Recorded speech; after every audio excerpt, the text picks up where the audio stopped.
Welcome to Slow Clear English. Learn English with clarity and confidence, one word at a time. Hello and welcome to Slow Clear English. I'm Oliver. In this podcast, we speak slowly and clearly to help you understand real English. Hi everyone, I'm Lucy. Before we start, can I ask something? Of course. If you enjoy learning English with us, Please like the video, subscribe to the channel, and if this episode helps you, leave a comment and tell us what you think. it really helps the channel. It helps us know you're listening. All right, let's begin. So today, we're talking about a very, very common question in English. It's a question you will probably hear a lot. The question is, tell me about yourself. And this is so important because it's often the very first thing you say when you meet someone new. Right, maybe when you start a new class, or at a party when you meet new friends. Or even at a new job. It's a very common first question. So we want to make this easy for you. We'll start with the most important sentences. Right. Exactly. The four essential things to say are your name, where you are from, your age, and your job. The basics. And to help us practice, we're going to use two examples. We have Paul and we have Emily. Yes, they're perfect examples for simple, clear introductions. Okay, so let's start with the very first step. Name and origin, where you are from. The simplest way, of course, is to say, my name is, and Amy. So, our first example, Paul says very slowly, my name is Paul, and Emily says, my name is Emily. It's simple, it's clear. So you at home can practice this now. Say, my name is Emily. Now, let's talk about where you are from. So, your country. The sentence for this is also very simple. I am from, and then your country. So, Paul is from Canada. Canada is a very big country, famous for its cold weather. Okay. So Paul says, I am from Canada. And Emily, she is from the United States, another very big country. So Emily says, I am from the United States. So the start of your introduction is really just two sentences. My name is, I am from. Perfect. If you say those two sentences slowly and clearly, it's a great start. Okay, so what's next? After your origin, your current location, where you live right now. That's a good point. It might be the same place as your origin, or it could be a new place. And Paul and Emily live in very different types of places. This is helpful for learning new vocabulary. Let's start with Emily. She lives in a big city. And what does that mean, a big city? It means it has many, many people, tall buildings. And it's usually busy and noisy. Right. Busy means lots of activity, and noisy means lots of sound. Emily likes that energy. But Paul is different. He lives in a small town. A small town is kind of the opposite, isn't it? It is. It's usually quiet. Yeah. Quiet means not noisy. And Paul likes that. He likes that it's quiet and calm. So when you introduce yourself, you can use these words. You can say, I live in a big city, or I live in a small town. Choose the one that's true for you. We can also talk about their home. Yeah. Like, do they live in a house or an apartment? That's interesting. Paul lives in a house, a small house. And he says it has a garden. A garden is that small area outside where you can grow flowers or plants. Paul really enjoys his garden. What about Emily? Emily lives in an apartment. So that's one home inside a bigger building with many homes. And her apartment is also small. But she says it's very nice and modern. So you can see how we use these simple words, these adjectives, to describe a home. Words like small, big, nice. Or quiet. Very helpful words. Okay, so we've done name and place. Let's talk about age. How do you say how old you are? Well, the basic sentence is, I am, number, 8 years old. So Paul is 28. He says, I am 28 years old. And Emily is 25. She says, I'm 25 years old. And it's good to remember you don't have to say your age. It's optional. That's true. But it is a common detail, especially when you're meeting other young people. All right, so the last of the essential basics, your profession, what you do, your job. Or maybe you are a student. Exactly. So Paul is a teacher, an English teacher, actually, and he loves his job. He likes helping people learn. So he says, I am a teacher.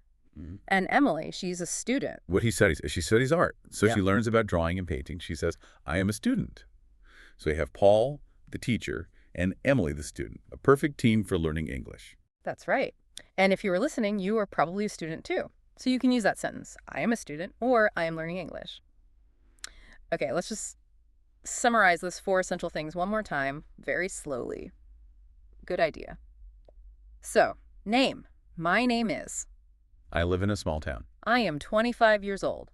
I am a student. These four simple sentences, they are the foundation, the strong start to your introduction. Now that we have the basics, let's add some more personal detail. Okay, this is what makes your introduction more interesting. Exactly. We're to talk about family and pets. Good. These are the important people and animals in your life. Where should we start? Family. Let's start with siblings. So brothers and sisters. The question you might hear is, do you have any brothers or sisters? Let's look at Emily.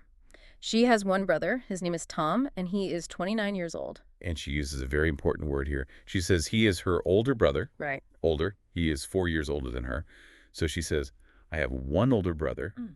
And what about Paul? Paul has one sister. Her name is Sarah, and she is younger than Paul. Ah, so younger is the opposite of older. Exactly. So Paul says, I have one younger sister. And Sarah's also a student, like Emily. Yeah. But she studies music. She plays the piano. So we learned 4 really useful words there. Brother, sister, older, and younger. You can practice using those to describe your own family. Next, it's also pretty common to talk about what your parents do, their jobs. Right. People might ask, what do your parents do? Let's start with Paul's parents. His mother is a writer. A writer. So she uses words to create stories or books. Paul is very proud of her. And his father is a doctor. A doctor helps people when they are sick. A very important job. Now, what about Emily's parents? Her mother is also a teacher, just like Paul, but she teaches little children. Oh, that's a wonderful job. Teaching children when they're just starting to learn everything. And her father is a chef. A chef. So he cooks food probably in a restaurant. Yes. And Emily says he also cooks delicious food at home. Delicious. That's a great word. It means the food tastes very, very good. So we have job titles like writer, doctor, teacher, chef. Simple words to describe your family. Okay, now for a fun topic. Pets. Ah, yes. People love talking about their pets. The simple question is, do you have a pet? Paul does. Paul has a dog. His dog's name is Max. And he uses 2 very nice words to describe Max. He says Max is friendly and funny. Friendly means he is kind and likes people. And funny means he makes Paul laugh. Oh, and Max is brown. Right, and Paul says he is a dog person. That's a common phrase, isn't it? It is. It just means you really love dogs. You prefer dogs. And Emily, does she have a pet? She does. She has a cat. Her cat's name is Luna. So Emily must be a cat person. Exactly. And she uses different words to describe Luna. Luna is quiet and sleepy. Sleepy. So Luna sleeps a lot, and her cat is black and white. So just with pets, we practice simple descriptive words. Friendly, funny, quiet, sleepy. These little details about your family and pets, they just make your introduction feel warmer, more personal. It really helps people feel like they know you a little bit. Okay, so let's move on to, I think, the most exciting part. The part that really shows your personality. Yes. This is about the things you like, the things you don't like, and your hobbies. This is the fun part because you can find things that you have in common with other people. Shared interests. Exactly. It's how you connect. Let's start with food. Favorite foods. The sentence is simple. My favorite food is... So Paul says his favorite food is pizza. Specifically, vegetable pizza. He even lists the vegetables. Tomato, pepper, and onion. That sounds pretty good. It does. Now, Emily also likes pizza. She likes pepperoni pizza. But that's not her #1 favorite, is it? No. Her absolute favorite food is pasta. So they both like Italian food. That's a shared interest right there. Okay, next up. Colors and animals. These are simple facts, but they can say a lot. Paul's favorite color is blue. And he says, blue, like the sky on a sunny day. That's a nice description. Blue often feels calm. And Emily's favorite color is green. She says green, like the trees and nature. Which is interesting because Paul lives in a quiet town, maybe with a big blue sky. And Emily studies art and likes nature, which is green. It matches them. It does. Now, what about their favorite animals? Paul likes dogs best. And he uses 2 really great words to describe them. Loyal and friendly. Loyal means they're always true to you.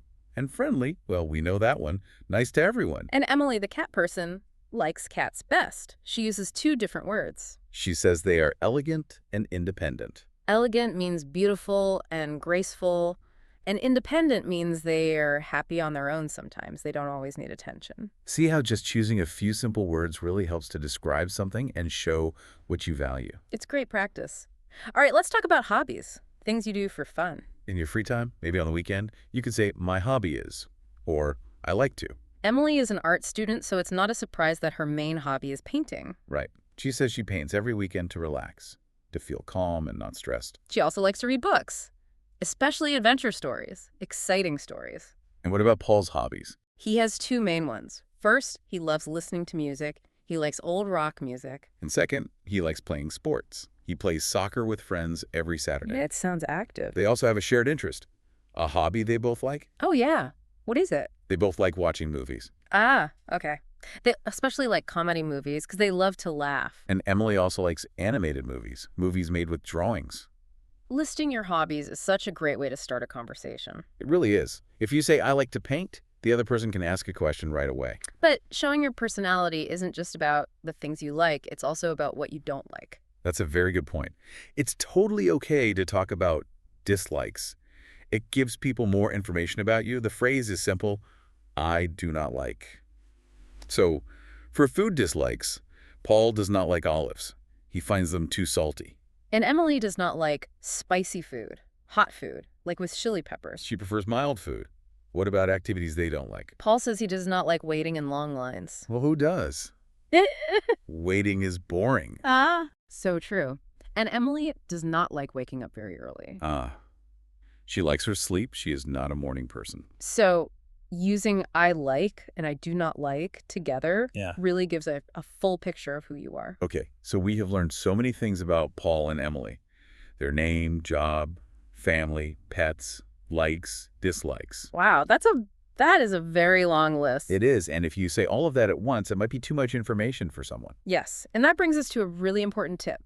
You need to create a simple introduction. You do not need to say everything at one time. Choose only 2 or 3 interesting things. Remember the goal. Simple, clear, and friendly. Let's look at Paul's simple intro. He just chooses a few key things. He says, hello, my name's Paul. I'm a teacher. I like dogs and pizza, but I don't like olives. That's perfect. Name, job, and 2 quick facts. It's so clear. Now for Emily's. Hi, I'm Emily. I'm a student. I love cats and pasta, but I don't like to wake up early. Again, quick and clear. Name, what she does, and 2 little facts about her personality. So our second tip is to match your introduction to the situation. What do you mean by that? Well, the things you choose to say can change depending on where you are. Ah, okay. So if you're in an English class, for example, you might say your name and why you're learning English. Exactly. Paul's class intro could be, my name is Paul. I like to learn new things. It's simple and it fits the classroom. But if you are at a party, meeting your friends, you'd probably focus on something more fun, right? Emily's party intro might be, hi, I'm Emily. I love to paint and listen to music. And that's a great invitation for someone to talk to her about art or music. Which leads to the most important point of all. What's that? Introductions start conversations. Yes. And introductions isn't just a list of facts. It's an invitation for the other person to talk to you. If you share a hobby, the other person will almost always ask a question about it. Like if you say, I love to paint, they might ask. Oh, what do you paint? Or what kind of music do you like? Or if you say, I'm a cat person, they could ask, how old is your cat? Exactly. And these simple questions, that is how a new friendship begins. It all starts with those simple sentences. There's one final, very simple piece of advice. A smile. Oh, that is so important. A smile just says, I am friendly and I'm happy to meet you.